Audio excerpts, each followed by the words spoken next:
So kahapon nga po ay ating tinalakay ang ginawang kautusan ng Korte Suprema na nagtatakda po ng April 1, 2025 sa Baguio po gaganapin yung oral argument sa isinampa nating kaso, yung petition for certiorari and prohibition laban po dito sa anomalous, illegal, immoral, criminal, and unconstitutional 2025 budget.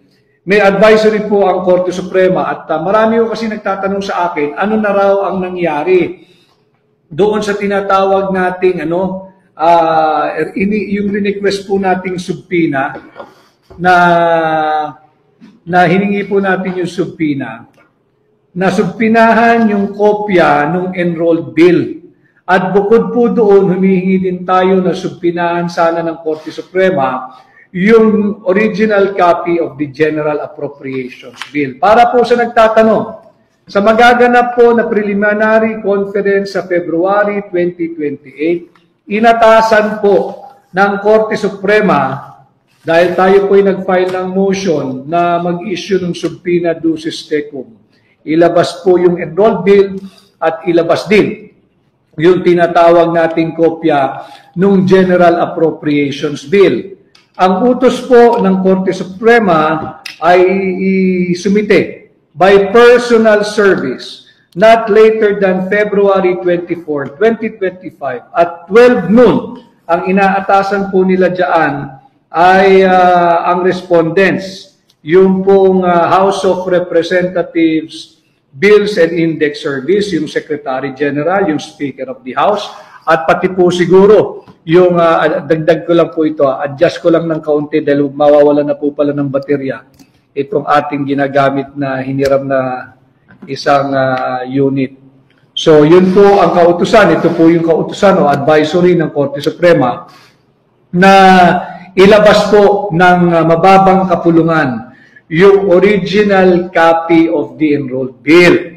At inuutusan din po sila na ilabas yung original copy of the 2025 General Appropriations Bill. Ito po yung kopya. Baka hindi malinaw, pakita ko lang ho. Dahil dito sa ating pahina, totoong impormasyon lamang. Totoo at makabuluhang impormasyon po ang inyong mapupulot dito sa ating pahina. Bakit po tayo natutuwa? Kasama yung mga petitioners, kasama si Congressman Sid Umap ng 3rd District ng Davao City at ang mga kilalang abogado na kasama kong petitioners. Natutuwa po tayo dahil marami na pong media outfit, yung traditional media ang binabanggit ko, pati po yung membro ng new media, ang dami na pong humingi ng kopya ng enrolled bill. Hanggang sa ngayon, hindi po sila sinasagot ng mababang kapulungan. Ayaw pong magbigay ng kopya ng Secretary General ng House of Representatives. Ayaw pong magbigay ng kopya yung tinatawag na namumuno sa House of Representatives Bills and Index Service. Ayaw po nilang magpakita ng kopya at sadyang pinahihirapan ang lahat po ng mga interesadong Pilipino na makita yung kopya nito.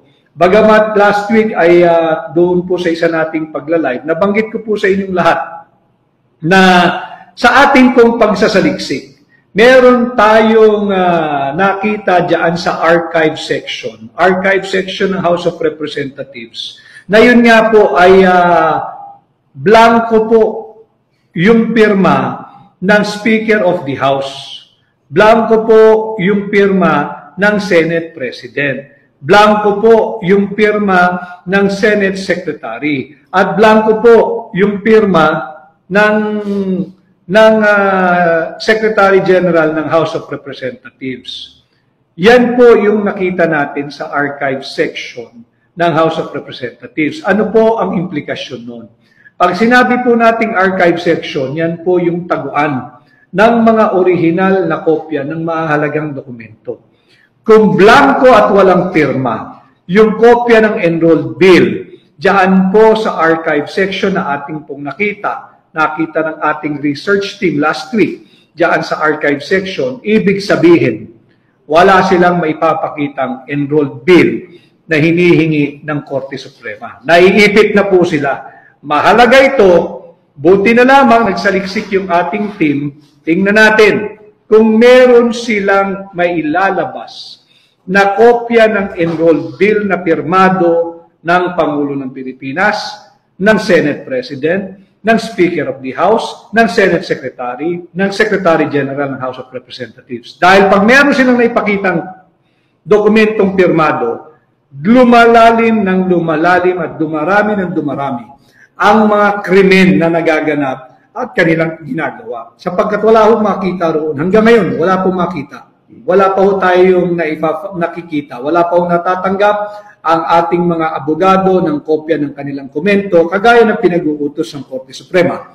Subalit ang maganda ho roon, meron na nga hong preliminary conference na magaganap sa darating na next week, February 28. At yung hinihingi natin na subpinahan at ilabas, utusang ilabas, yung kopya ng enrolled bill at yung kopya ng General Appropriations Bill, kinatigan rin po ng Korte Suprema.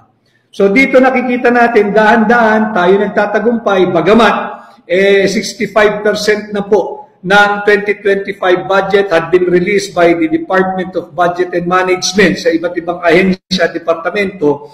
Tinutuloy po natin ito para sa sambayan ng Pilipino. Whether what we're going to have later on is just a paper victory, at least we will be able to have legal and moral victory at hindi na tularan itong baluktot na pagpapasa ng budget sa ilalim ng Marcos administration. So maganda po ito, naiipit po sila, tingnan natin. Kaya ko po ito binabalangka sa ating pagla-live ngayon. Fair warning. Fair warning sa lahat ng matitino at mabubuting empleyado ng mababang kapulungan. Fair warning sa inyong lahat dyan na matitino at mabubuting loob na empleyado ng House of Representatives, ng Committee on Appropriations, pati na ng Committee on Finance ng Senado. Huwag po kayong magpapagamit. Huwag po kayong magpapabudol. Huwag kayong susunod sa illegal na kautusan ng kahit na sino pang higher-ups. Huwag po kayong papayag, maiipit po kayo. Ipit na po ito. Wala silang maipakitang kopya ng enrolled bill. Wala. At hinihingi natin yung kopya ng General Appropriations Bill dahil iahambing po natin yan.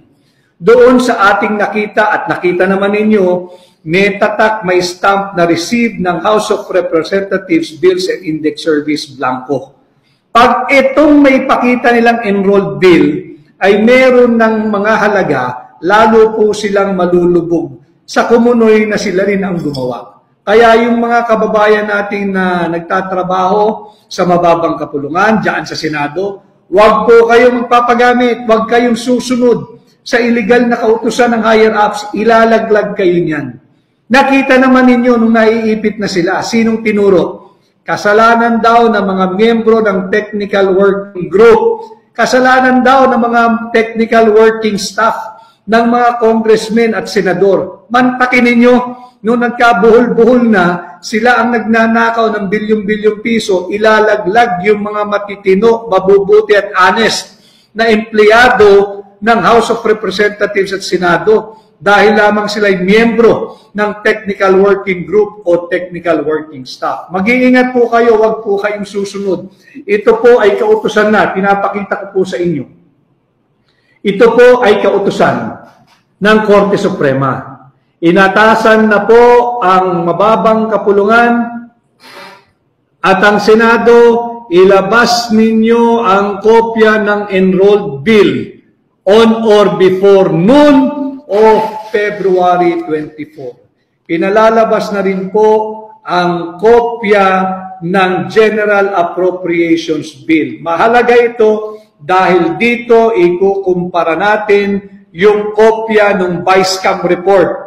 Yung Vice-Cam report na ratified, approved, signed, and filed before the House of Representatives Bills and Index Service na nagpapakita at naipakita natin panay blanco.